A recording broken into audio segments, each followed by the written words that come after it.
last weekend was WrestleDream. Do you want to go into it? Yeah, let's talk a little bit about what did you think of the show the overall? matches. Yo, I enjoyed it. I enjoyed it top to bottom, and as always, I fell asleep before it was over. Yes, you did, because that show went long, and I missed so much of it. I was up for all the show, and I don't know what happened. It just, next thing I know, Edge is showing up. Like, I had no memory of falling asleep. Like, it was like I didn't even realize I was asleep until the show ended, and it was like 12:30. Yeah. I woke up like as soon as the Kenny match ended with the pin, I knocked out. Just done. So for 0 Hour, I would say arguably one of the better 0 hours that they had. You had Satoshi Kojima, Keith Lee, and ROH Women's Champion Athena with Billy Starks defeating Shane Taylor, Lee Moriarty, Mercedes Martinez, and Diamante. Fun match. If you look on Kojima's socials, all he's doing is talking about how great American bread is. Oh, that's so funny. So good. It's Claudio. Cake. It's cake, yeah.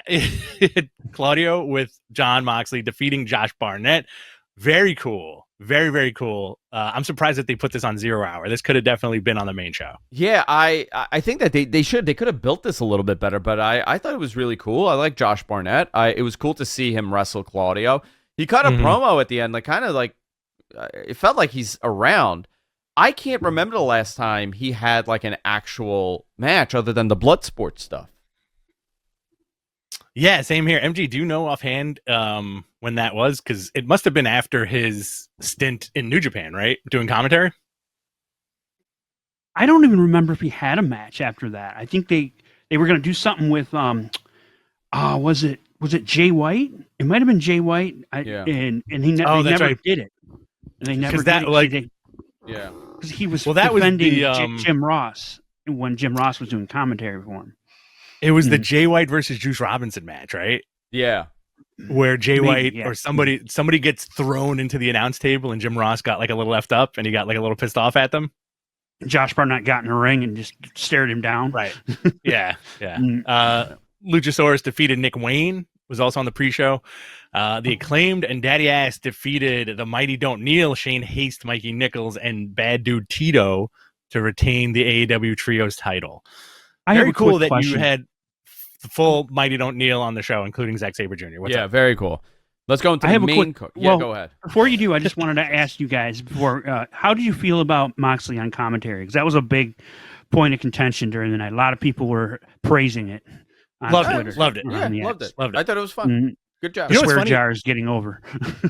Didn't I mention that before? Like, who was the best wrestler on commentary? And we haven't seen one in a while make that transition, like a full-time transition. I thought Jericho was pretty good during the pandemic era. I thought he was really good on commentary. I enjoyed him.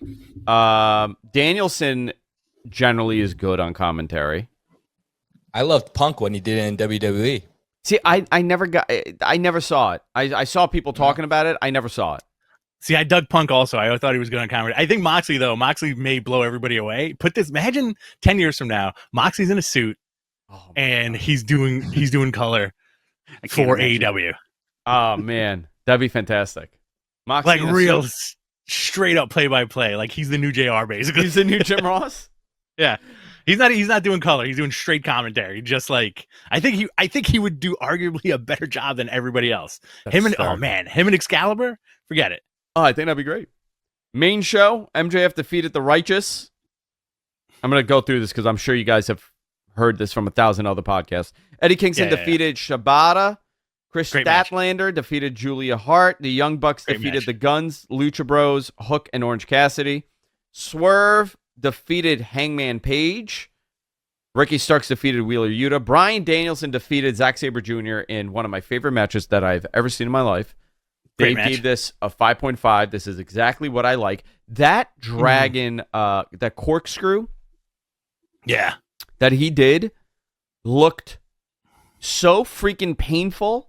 It is the first time I've ever seen that move look real. Oh yeah. Right? You know what I mean? When he actually, it just shows you the wrestling IQ here, right? So he went for a dragon corkscrew, and Zack Sabre Jr., like, he didn't like flip, like it's almost like an arm drag. He buckled his knee and his ankle went sideways and then he collapsed. I'm like, if someone did that to me, that's how I would probably sell it in real life. Exactly. I would also be very hurt. I have never seen anybody in my memory sell that move like that. Same here. Especially in modern times. I'm sure people have, but did anybody else get tickled by that? I was tickled by the whole match, and you know what? I think one of my favorite parts about this match is an opponent like Bryan Danielson comes around once in a lifetime, right? And I think what he did for Zack Sabre Jr. speaks volumes, even though Zack Sabre lost.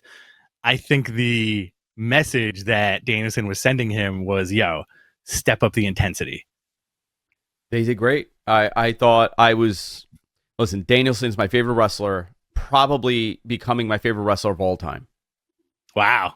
Yeah. I always said it was Brett. Like, as far as like a wrestler, like I loved Brett's style. I'm leaning, and I still do. I'm leaning towards Danielson right now. Like, if you're talking modern era of someone that gets it, like there's nobody that comes close. Well, somebody that you want to see, like, quote unquote wrestle, like actual wrestling. You know what I mean? You had the Callis family, Sammy Guevara, Will Ospreay, and Takeshita beating Jericho and the Golden Lovers. Great match, and that's exactly when I fell asleep. That's when you fell asleep. Okay. As soon as that pin happened, I was out like a light. But I did catch up the next day. FTR defeated Aussie Open for an AEW tag team title match. Great match. I like Aussie Open. I feel like those guys have a lot of money in them.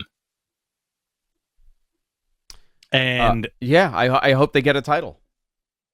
Christian Cage defeated Darby Allin to retain the TNT title. Brutal match. Very good match. They pull out all the stops for this, and then boom, Edge. You think you know him? You think you know him? Hey, you guys know me. Hey, you know that guy. The Edges. He's been edging. But great reaction. I think he's going to be a great asset to the company. I'm sure everybody's heard this ad nauseum as well. Yeah. How did you feel when you saw him? Did you get like a little tear in your eye, or were you like, I kind of knew this was going to happen? Like, were you excited as a fan? Yeah, of course. Yeah, I'm always excited as a fan when things like this happen. I think they need it. They definitely. This is something I have said for a while, where having the name recognition is important. Right? I'm not saying that Edge is the future of this company, but having that name recognition is very, very important, especially to media partners. If you enjoyed these videos, hit the subscribe button and follow us everywhere podcasts are available.